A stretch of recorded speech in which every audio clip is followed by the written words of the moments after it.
Bismillahirrahmanirrahim. Kita praktikum hidrolisis ya, ini tahap kedua. Suara saya terdengar nggak sama semua audiens mahasiswa? Terdengar, Bu. Terdengar, baik ya. Nah, baik. Kita akan melakukan sintesa organik dari praktikumnya, yaitu judulnya hidrolisis amilum ya. Nah, amilum itu adalah seperti Anda ketahui suatu zat yang merupakan pati ya. Jadi pati ya dari karbohidrat yang tidak larut dalam air. Biasanya berwujud putih ya, tidak berbau dan tawar. Jadi karbohidrat itu bisa dari macam-macam ya, dari tepung beras, dari tepung aci, dan sebagainya. Ya. Dan di dalam karbohidrat itu dikelompokkan ada beberapa kelompok, yaitu yang terdiri dari 5 sampai 6 atom C itu disebut monosakarida. Terus oligosakarida itu polimer dengan rangkaian dari 2 sampai 10 monosakarida ya, dan polisakarida tentunya namanya poli itu terdiri lebih dari 10 monosakarida ya. Mungkin secara teori udah dapat. Nah, terus kemudian oleh karena itu, di sini polisakarida itu terdiri dari beberapa komponen ya, kompleks ya, yaitu bisa beberapa komponen monosakarida.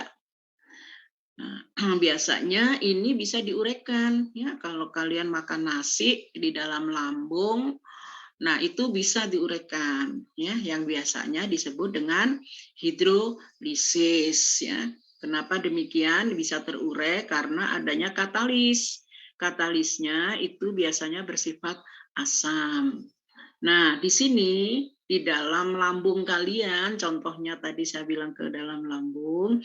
Nah, itu memang kompleks sekali, tidak secara terang-terangan mengandung H2SO4 tidak ya. Tetapi memang ada kandungan yang sedikit-sedikit asam-asam tersebut di dalam lambung. Tapi kalau di dalam proses di laboratorium, itu adalah katalis ini untuk mempercepat suatu reaksi. Ditambahkan benar-benar zat asam-asam kuat, ya, HCl, asam fosfat, asam asetat, dan asam sulfat. Oke ya. Nah, kemudian dari latar belakang tersebut, apa sih tujuan dari praktikum yang akan kalian lakukan? Yaitu karakteristik reaksi hidrolisis. Ya.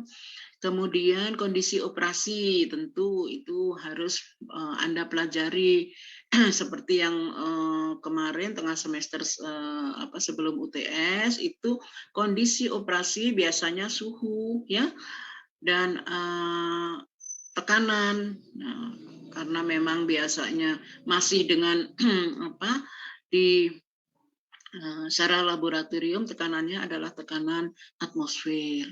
Kemudian kalian juga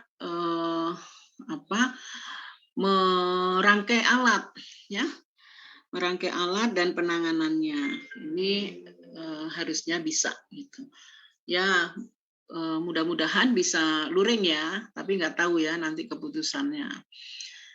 Kemudian melakukan tahap-tahapan proses hidrolisis. Jadi proses hidrolisis itu seperti kemarin pada pembuatan tawas itu melalui tahapan-tahapan yang tertentu ya.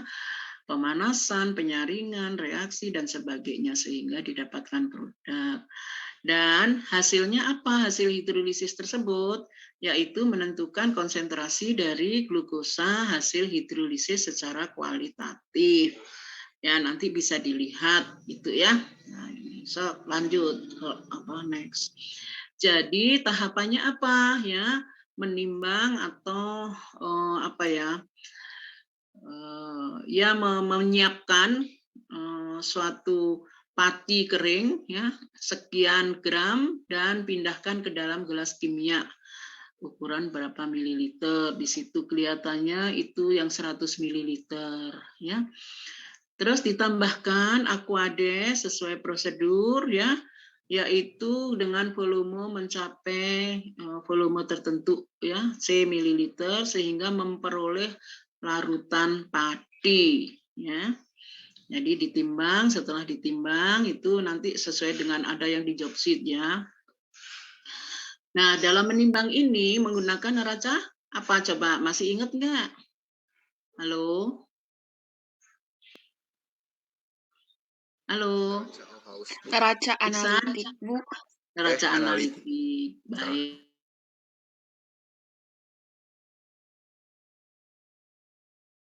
Ya, dan harus dipastikan pengotor-pengotor yang lain. Kemudian harus bisa tertutup rapat sehingga di sini akan didapatkan konsentrasi berat volume seberat 20%.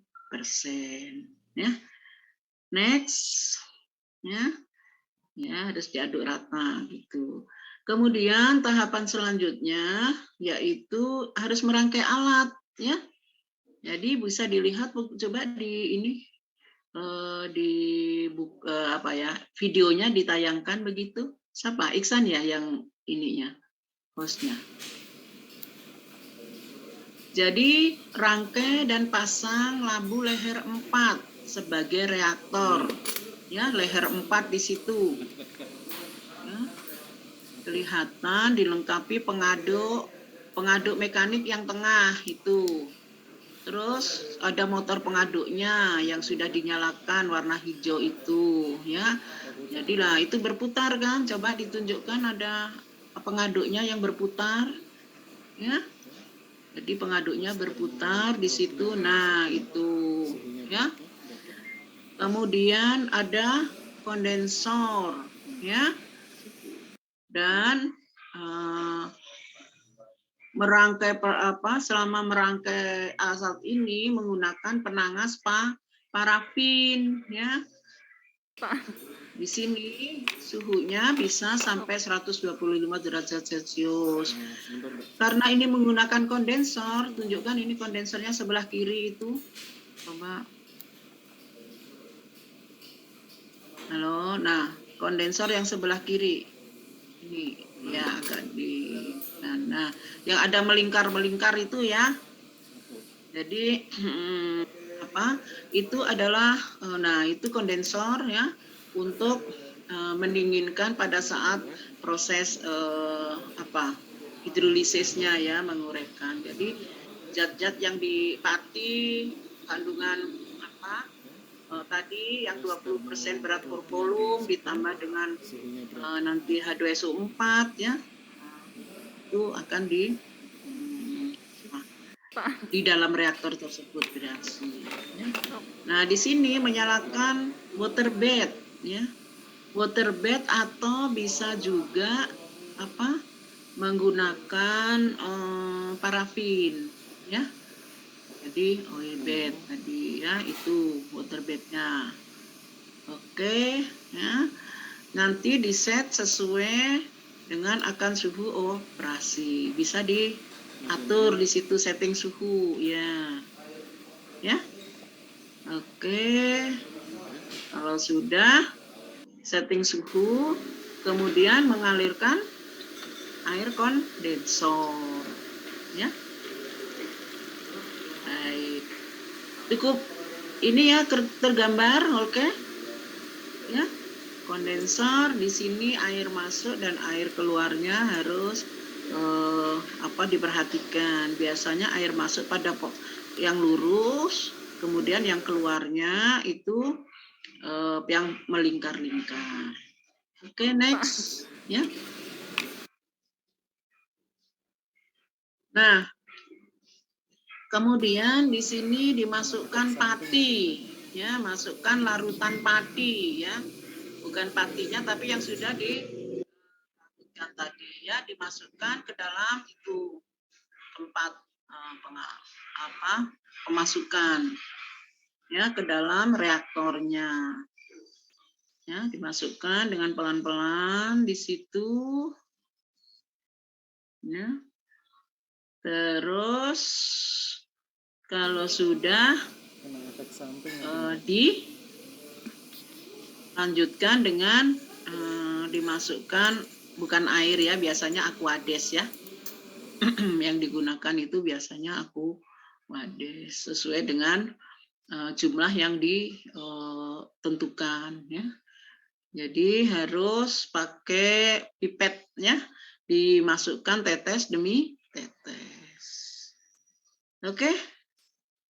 Ya. Nah, kalau sudah dinyalakan motor pengaduknya ya, yang di atas itu ya, motor pengaduknya. Nah, itu di tanda on kan gitu, dan dipanaskan larutan padi tadi ya, atau amilum, sehingga terjadi seperti gelatin atau bubur begitu ya. Nah, kalau sudah seperti itu baru dimasukkan HCl ya. Jadi itu kalau sudah seperti bubur, masukkan HCl 10% sebanyak 25 mili ya. Dan menghitung waktu reaksi selama 60 menit. Jadi setelah masuk semua dibiarkan bereaksi 60 menit. Sama seperti yang pada saat sintesis tawas ya. Jadi kalau di sini tidak hanya menyalakan motor saja, tapi sampai memasukkan HCl. Apa fungsi HCl ini? Ya, yaitu sebagai katalisator. Ya, katalis, sebagai katalis. Oke, tahapan selanjutnya yaitu hidrolisis berlangsung lebih kurang 10 menit. Ya. Nah, kalau sudah diambil sampel, ya, diambil sampel ya. Kalau 1 mili terlalu sedikit, ambil aja kurang lebih 2 mili, ya, untuk diuji apakah patinya itu sudah terurai atau belum. Nah, saat diuji di sini itu ditambahkan 1 ml uji Benedict. Itu memang sudah disediakan di laboratorium, ya. Uji Benedict ya. Jadi sampel dimasukkannya ke dalam tabung reaksi yang sudah disediakan. Oke, di situ pengambilan sampel pakai pipet ya, yang alat halus. Nah, setelah proses hidrolisis selesai, ya sesuai dengan urutan tadi, dimatikan penangasnya dulu. Penangas itu apa ya? Water bed-nya tadi ya. Kemudian kondensor pendingin, kemudian pengaduk motor pengaduknya, kemudian angkat reaktornya dari penangas parafin. Ini bukan parafin tapi parafin ya. Dan didinginkan sampai suhu kamar. Itu ya. Nah, analisisnya bagaimana? Ya. Analisisnya yaitu kadar glukosa secara kualitatif menggunakan uji Benedict ya. Nah, di sini reagennya yaitu menggunakan larutan kalium iodida ya, Ki. Biasanya sudah ditentukan. Kalau sudah di sini untuk analisisnya ya itu berapa, kalau tadi kualitatif dengan uji Benedict ya, itu biasanya ditandai dengan warna merah ya, kadar gula yang ada. Kalau secara kuantitatif kita menggunakan dengan refraktometer. Sudah pernah menggunakan refraktometer? Halo, kelas 2? Kelas 2, kelas 1, sorry. Halo? Halo? Kok diam? Halo? Udah belum, kayaknya kelas 1 belum pakai refraktometer deh. Ya, Bu, ya? Nah, Atau pakai udah cara lain? waktu apa, destilasi biner itu udah saya ajarin. Oh, berarti udah. Ayo, kenapa pada diem? Pada kemana? Makanya. Ini mengikuti nggak sih jumlahnya berapa ini? Kan udah hampir masuk semua. Ya, jadi menggunakan refraktometer tapi untuk mengukur dengan derajat Briggs-nya, ya. Kalau kemarin kita refraktometer mengukur indeks biasnya, ya kan? Pada destilasi biner yang semester awal kemarin semester 1 ya. Oke, ada pertanyaan nggak ini? Saya ngoceh terus nanti lewat aja. Baik, next. Kalau sudah analisis, saya pikir ini ya kadar gula secara kualitatif menggunakan uji Benedik. Di sini tambahkan 2,5 ml Benedik ke dalam masing-masing tabung reaksi uji Benedik. Aduk hingga rata. Ya. Nah, di sini. Nah, itu ya. Jadi uji Benediknya diambil yang sudah disediakan di laboratorium, diteteskan ke dalam tabung-tabung reaksi yang berisi larutan hidrolisis pati ya, pati yang sudah dihidrolisis ya. Nah, dari sini akan terlihat. Oke, kalau sudah ya diaduk rata, diaduk dengan batang pengaduk aja. Oke, di sini akan terlihat hasil dari uji Benedik tersebut ya. Baik, ini ada yang warna biru, ada warna bening dan biasanya ada warna merah ya. Jadi, nah itu diaduk begitu ya. Digoyang-goyang. Nah, dengan Benedik dan akan menghasilkan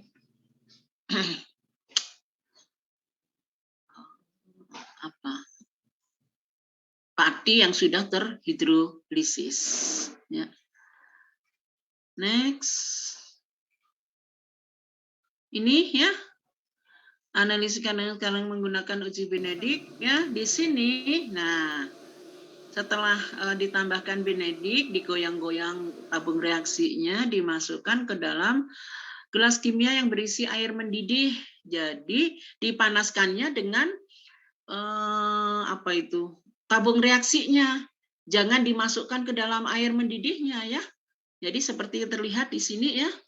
Jadi dipanaskannya dengan tabung reaksi. Oke ya. Di situ nanti dari hasil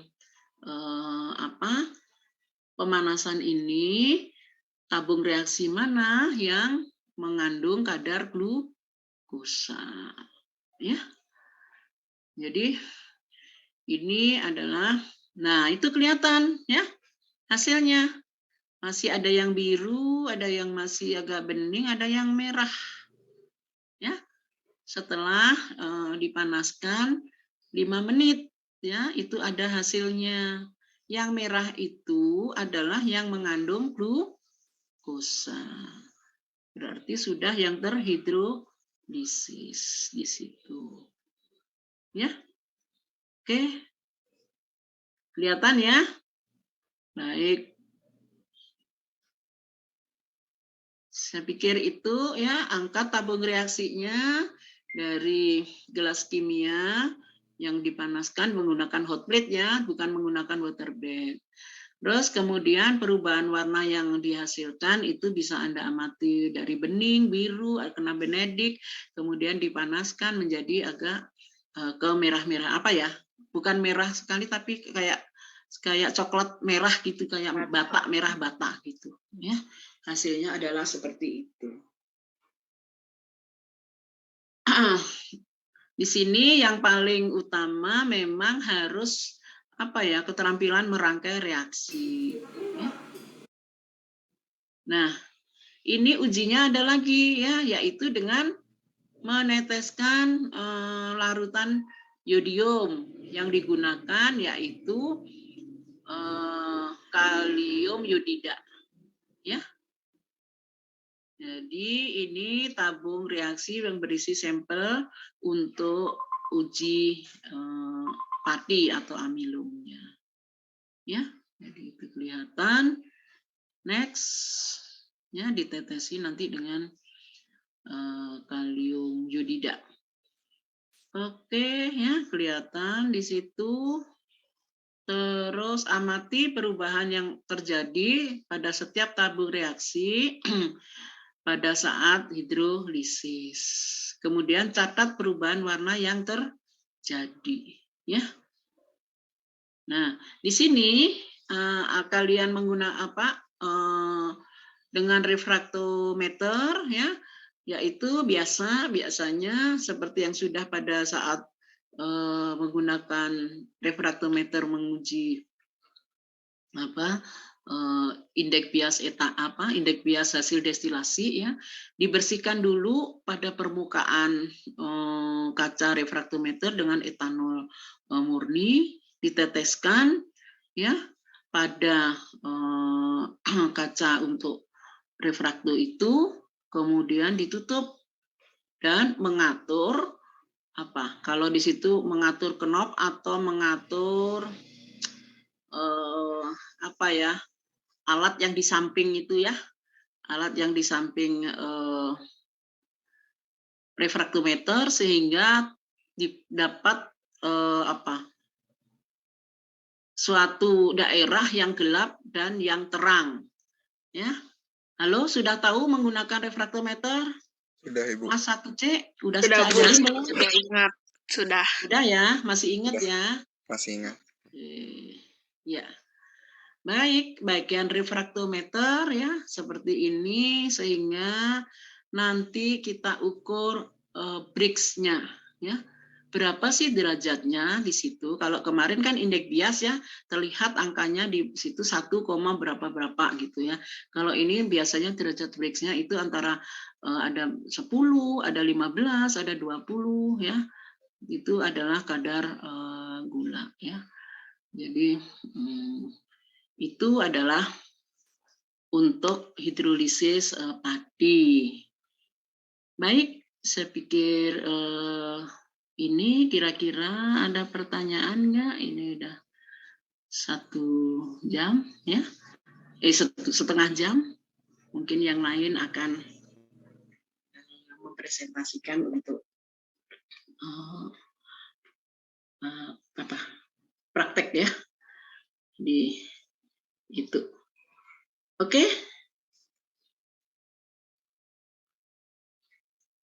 Saya pikir kalau sudah nanti di job sheet sudah ada kan, biasanya di e-learning ada ya Bu Kerry, ya. Halo. Ada, Bu. Ada video job sheet sama videonya yang lengkap, bukan yang PPT tadi kan dipotong-potong, ya. Ya. Ya, kalau yang di e-learning bisa dicek sama mahasiswa itu full gitu dari awal sampai akhir dan ya. suara. Oke, ya, perhatikan itu, ya. Memang sih lebih Bu Kerry, lebih afdol begitu, ya, kalau Anda benar-benar merangkai alat, kemudian ya menguji semuanya itu, ya. Ya, nanti nggak tahu keputusannya gimana. Mudah-mudahan sih bisa Anda rasakan bagaimana di laboratorium, ya. Oke, kalau nggak ada pertanyaan bisa dilanjut dengan Bu Kerry kali, ya, Bu Kerry, ya. Oke, Bu. Tadi saya belum screenshot, ya, nanti di screenshot aja, ya. Oh iya, Bu. Ya, mangga. Terima kasih. Ayo semangat, ya. Iya, ini anak-anak udah pada standby belum nih? Baru pagi katanya. Udah, Ibu. Udah. Iya, ya, semangat, ya. Sekian, terima kasih. Wassalamualaikum warahmatullahi wabarakatuh. Waalaikumsalam warahmatullahi wabarakatuh. Terima kasih, Bu. Terima kasih, Bu. Oke, ya mangga. Oke Bu, sebentar. Sekarang saya ada Pak Robi. Oh, udah ada Pak Robi ternyata. Pak Robi saya dulu nggak apa-apa? Pak Robi. Iya, Bu Keri dulu aja. Oh iya, soalnya saya kebetulan jam 8 ada ini nih agenda nih kebetulan. Nggak apa-apa ya, saya dulu terus Pak Ya. Robi terus Bu Sinta terakhir ya. Ya. Oke.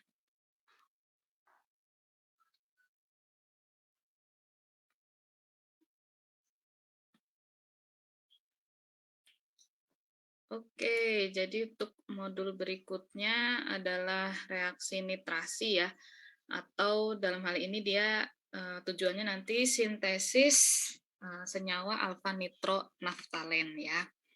Jadi di sini udah di highlight nih reaksi utamanya nanti di sintesis senyawa organik itu ada nitrasi, sulfonasi, hidrolisis dan esterifikasi ya kalau nggak salah ada 4.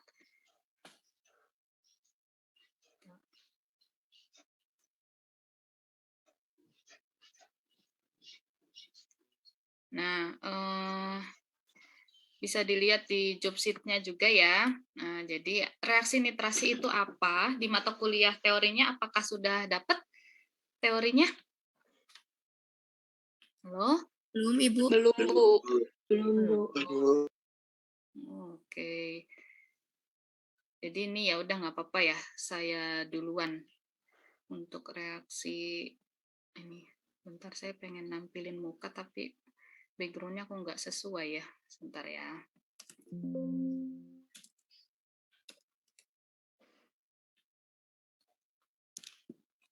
Ini aja lah.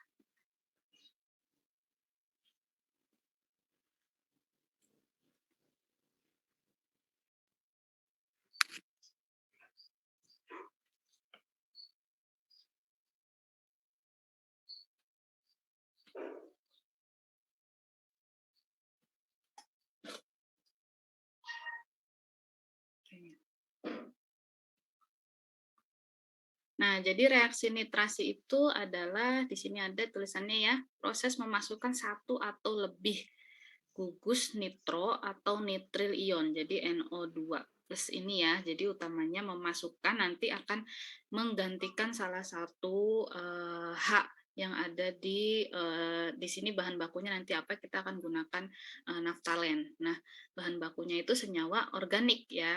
Nah, jadi ini reaksinya. Jadi kita masukkan dengan gugus nitro atau nitril ion. Nah, itu intinya dari reaksi nitrasi. Ya. Nah, ini kalau ini yang dicontoh ini adalah nitrasi pada senyawa benzen. Sedangkan nanti kita pakai naftalen ya. Ini rangkaian alatnya. Nanti akan dijelaskan satu per satu bagian-bagiannya.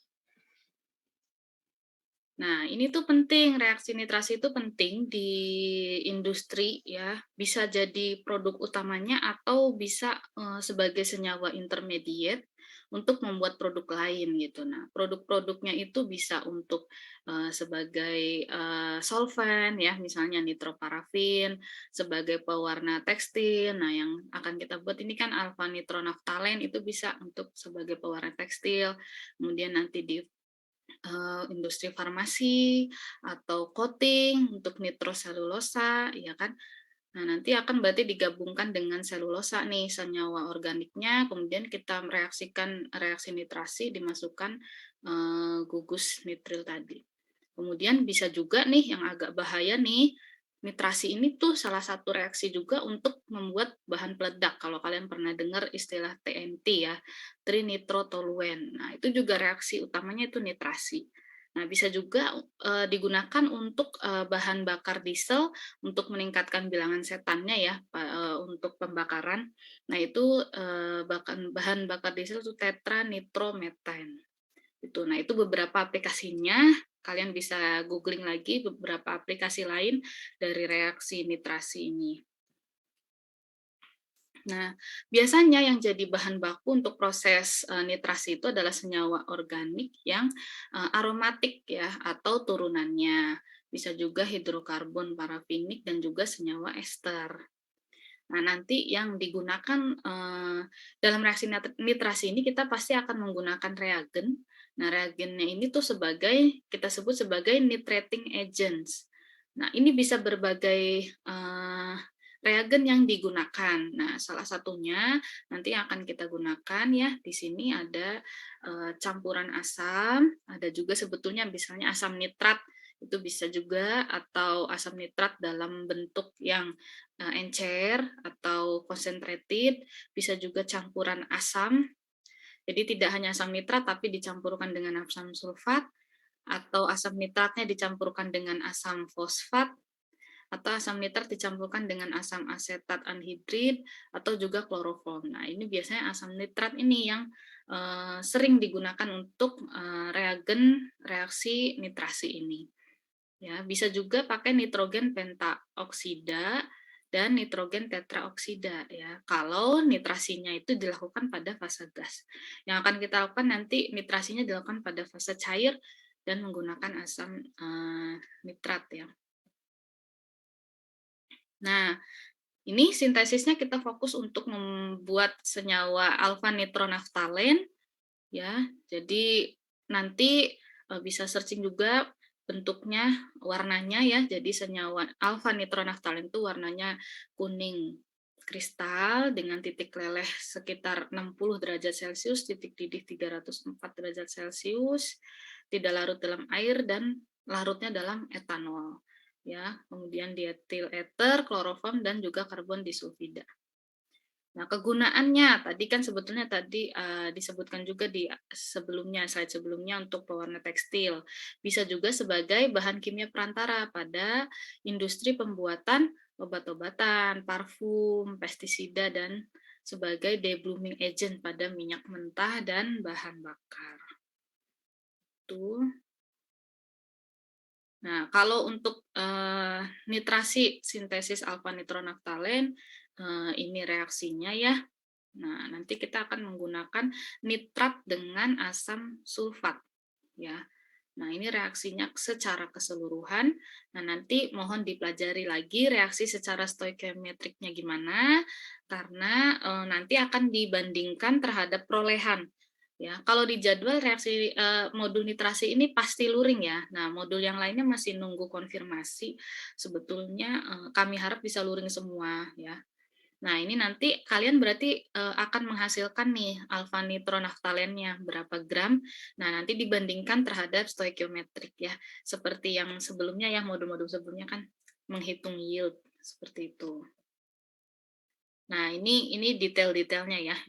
Yang menyerangnya itu di bagian gugus H senyawa organiknya. Ya, nah ini diserang, nah, kemudian mengalami rearomatisasi. Jadinya ada apa namanya perubahan bentuk ya. Jadi NO2-nya menggantikan H di sini. Nah, jadilah ini nanti terbentuk alfa nitronaftalen. Nah, reaksinya seperti ini ya keseluruhannya. Jadi naftalen C10H8 tambah asam nitrat ya, kemudian jadi alfa nitronaftalen plus H2O. Nah, ini bisa terjadi menggantikan ini harus ada H2SO4-nya karena nanti H-nya di sini lepas masuk sini kemudian digantikan dengan gugus NO2 ini tadi, nitril tadi. Nah, rearomatisasinya seperti ini ya. Tuh. Jadi ini. Oke, nah sebetulnya ada beberapa faktor, mungkin ini nanti akan kalian gunakan untuk pembahasan sih sebetulnya. Faktor apa saja yang mempengaruhi proses nitrasi itu ya. Ada komposisi mixed acid tadi, jadi yang digunakan untuk nitrasi tidak hanya satu jenis, bisa jadi asam nitrat tadi dicampurkan dengan asam yang lain seperti asam sulfat, kemudian HNO3 rasio, kemudian konsentrasi asam sulfatnya, dan juga DVS itu dehydrating value of sulfuric acid. Nah, nanti kita lihat di modul ya penjelasannya. Nah, oke. Nah, mulai dari tujuan ini nanti kita akan lihat di video. Kita pindah ke e-learning sekarang.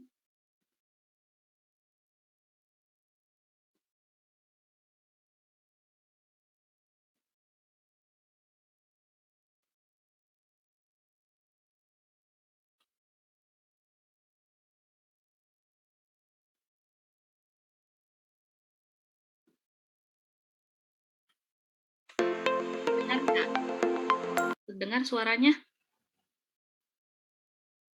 Halo? Terdengar, Bu. Dengar, Bu.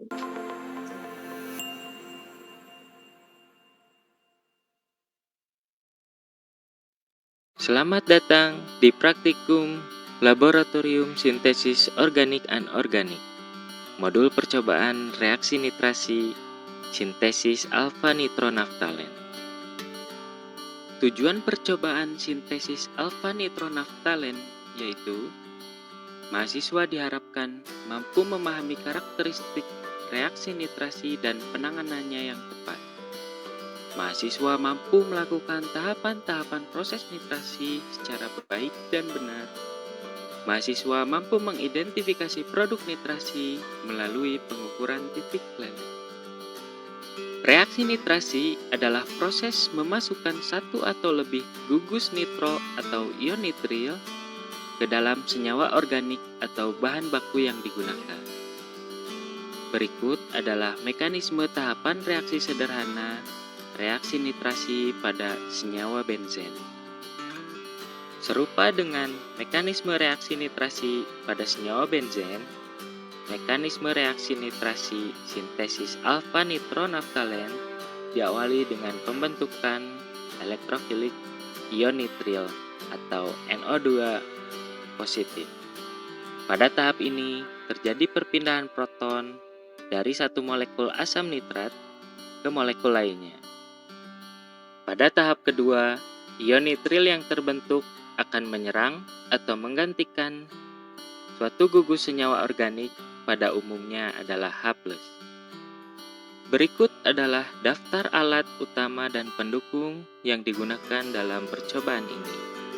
Pada gambar sebelah kanan merupakan reaktor utama pada sintesis alfa nitronaftalen yang terdiri dari penangas listrik, reaktor labu leher 4, kondensor, tabung CaCl2, termometer, motor pengaduk beserta pengaduk gelasnya, kemudian selang silikon, dan terakhir corong tetes yang dalam hal ini diganti dengan penutup gelas kaca. Selanjutnya, bahan yang diperlukan untuk percobaan ini yaitu naftalen, asam sulfat pekat, asam nitrat pekat, aquades, etanol 98%, dan kertas sari. Tahapan kerja pada percobaan sintesis alfa nitronaftalen ini yang pertama yaitu membuat campuran asam nitrat dan asam sulfat. Pembuatan dilakukan dengan cara mempersiapkan aquades sejumlah 10,7 ml di dalam labu Erlenmeyer yang ditempatkan di dalam penangas es.